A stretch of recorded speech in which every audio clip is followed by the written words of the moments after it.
Still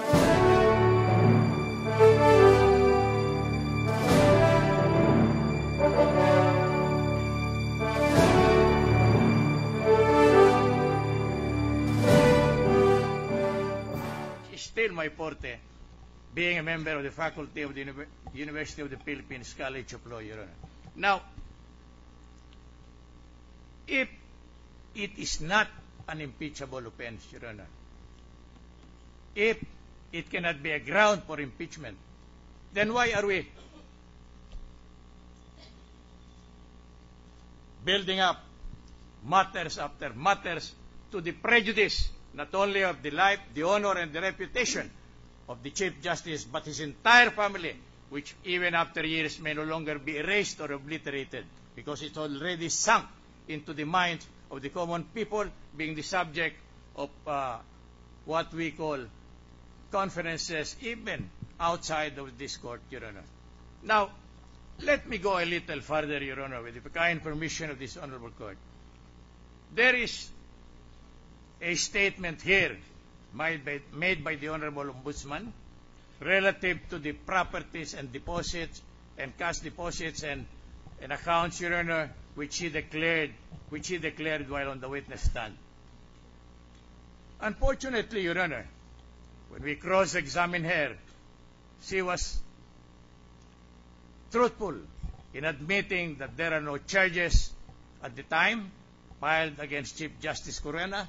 He is not a respondent nor an accused in any crimes mentioned under the AMLA law, but that pursuant to his general power as Ombudsman, she conducted the investigation on the strength of the affidavit complaint presented or submitted by several persons, Your Honor.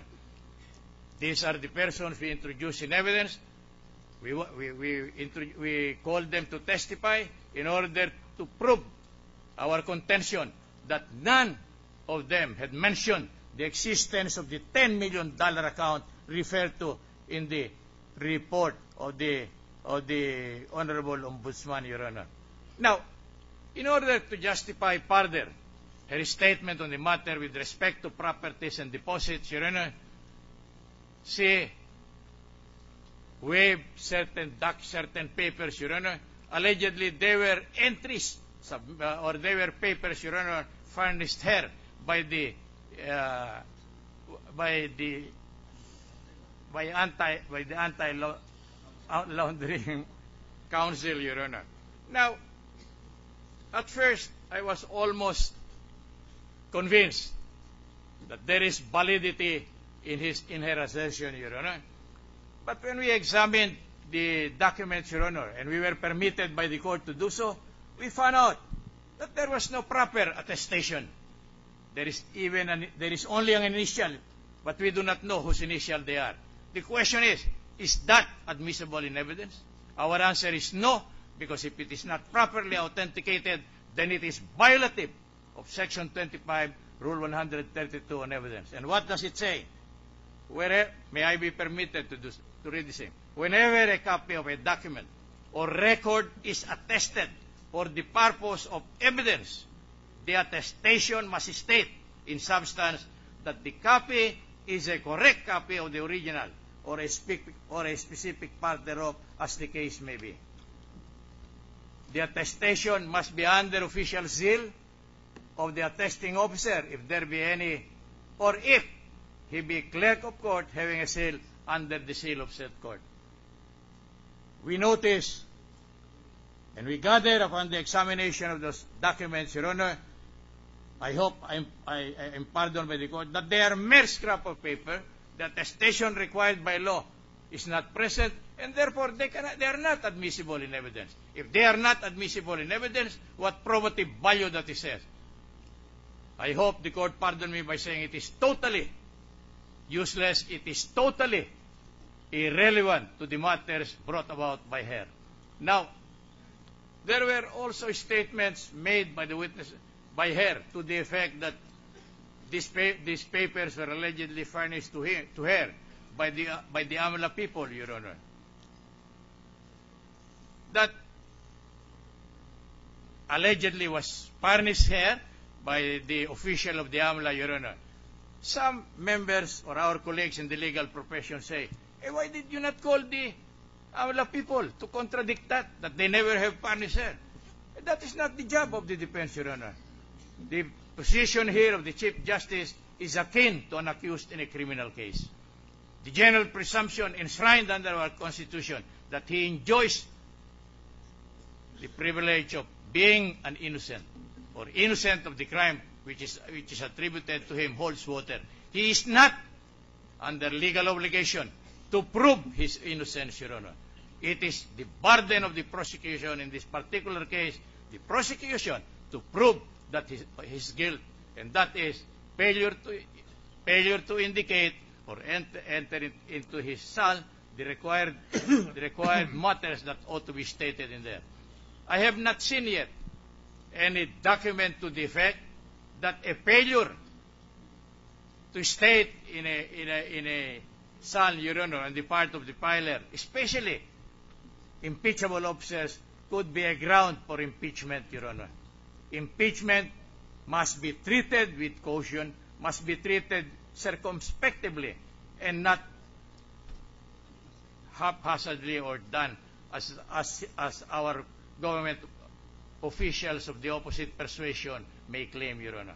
And that brings me to the matter of, although I'm a little bit reluctant, Your Honor, our challenge against the validity of the impeachment complaint in this particular case. Why? Because when we examine the documents attached to the complaint, Your Honor, more particularly to the signature and verification and certification, we find nothing in there which states that the 188 members of our House of Representatives whose signature attached there were convened at any time prior to the certification in order to pass upon the probable cause aspect of the complaint, Your Honor. I hope, and in this connection, Your Honor, we are in total conformity with the jurisprudence on the point, more especially by the ponencia of Chief Justice Panganiban, Your Honor, where it